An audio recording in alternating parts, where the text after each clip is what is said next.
Disyembre 12 kan pormal na bukasan sa publiko kan COMELEC ang saindang satellite registration na makukuha sa mga mall. Alagad sa sarong mall sa syudad ni Legazpi, mamira-pira sa naan nag-aprobitsar kan satellite registration. Saro sa mga ini ang 18 anyo sa souvenir kan Mauyod Albay. Paano ko po magpa-register na atab ano yan po, imbis bawa pa ako ng tao. Magpa-register na sinday abang atab po tab. Imbis ko surusuan.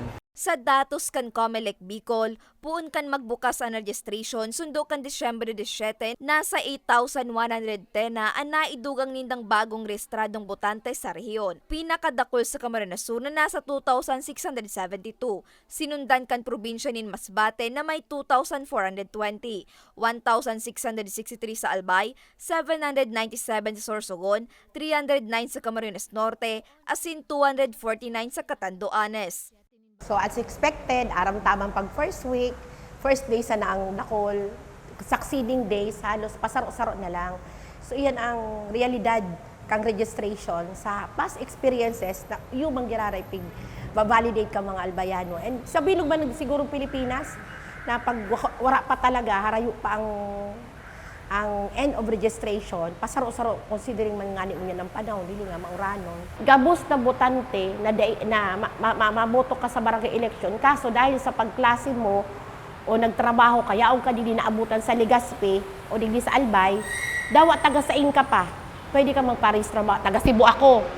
Sigun kay Attorney Aurea Bubunaw kan COMELEC Albay, hibaba pa na sabing datos. Kaya naman padagos daan sa indang pinagigibong espuersos, katunayan kan Disyembre 17, binukasan naman ninda sa publiko ang proyekto nindang Register Anywhere kung saan bukas ini sa mga botante nagikan pa sa hararayong lugar.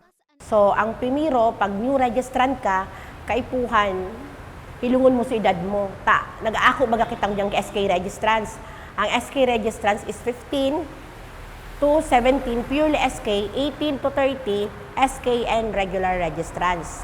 So, makinse sa maabot na Oktubre 30, yan na importanteng date, October 30, 2023, so dawa 14 ka pa, pero sa October 30, 2023, ma-15 ka na, pwede ka na magpa-SK registrants.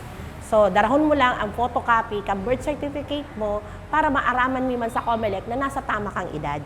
Bukas ang nasabing proyekto kada Sabado asin Domingo, asin madurar sundo sa Enero 23. Madurar man sundo sa Enero 31 ang voters registration. May kanya-kanya naman na satellite registration ang kada munisipalidad kung saan pwede magparehistro. Sa Legazpi, pwedeng magparehistro sa 3rd floor kan Pacific Mall, Lunes hanggang Sabado alas 8 nin aga asin alas 5 nin hapon. Nakikihuron ang sa indong lingkod na sana magbago naman kita, baguhan tanang sa dirita na lalo na ngunyan, it's barangay and SK election. Gusto sabihin po, gabos kita may namang matita ang serbisyo kang barangay. Pagkaaga pagmata mo, mabata baga ang namang parong nindo, yaw di kalat-kalat ang basura. Yaw po baga ang mga barangay official pag may ayuda, lalo na ngunyan, grabe ang bagyo o ano. Hilingon po nindo kung tama po baga na nagsiservisyo pa sinda, o day na sila nagsiservisyo. So sisingilo na nindo, i-evaluate na nindo, assess na nindo.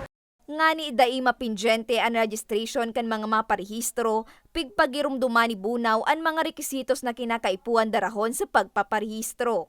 Sa mga new first-time voter is the photocopy of birth certificate, either PSA ad o harian sa local civil register, tiga-akom yan, iba nga ni, so talagang kampanahong pagayod, mga guro tayo.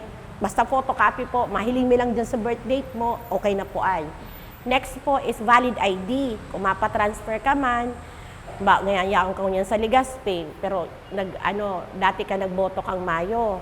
Ngunyan, sa barangay, nagtransfer ka na. Sa ibang barangay, sa ibang munisipyo ka na o ibang barangay, pwede man po, valid ID lang. So, panduwang registration is reactivation. Ini po sa mga botante na tuwang beses dahil nakaboto, i-deactivate mi na po, ihanit mi na kamo sa listahan, pero yaon pa kamo sa database. Valid ID lang po ang dadarahon para po mahiling mi na ma-reactivate ka. Mientras tanto, sa Albay, nasa 890,148 na ang rehistradong botante. Para sa mga baretang tatak Bicol, Laarni Miranda.